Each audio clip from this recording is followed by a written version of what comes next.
Magandang araw! Ang ibabahagi ko ngayong araw ay tungkol sa bahagi ng sanaysay.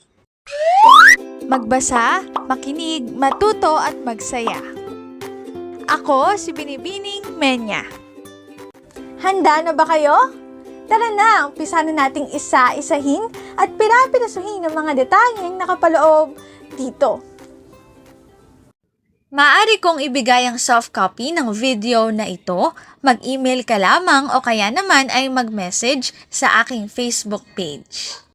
Ilalagay ko ang aking email sa gitnang bahagi ng video at ang Facebook page naman ay sa huling bahagi matatagpuan. Maraming salamat sa panonood! Tulad ng binanggit ko kanina, ang ibabahagi ko ngayong araw ay tungkol sa bahagi ng sanaysay. Ang sanaysay ay nagtataglay ng tatlong mahalagang bahagi o balangkas. Ang tatlong mahalagang bahagi ng sanaysay ay panimula, katawan, at wakas.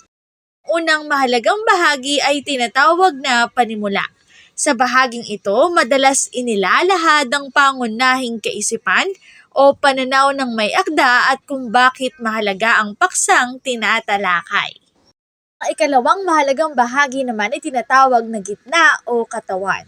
Inilalahad sa bahaging ito ang iba pang karagdagang kaisipan o pananaw kaugnay ng tinalakay na paksa upang patunayan o suportahan ang inilahad na pangunahing kaisipan. At para naman sa ikatlo at panghuling mahalagang bahagi ng sanaysay, ito ay tinatawag na wakas.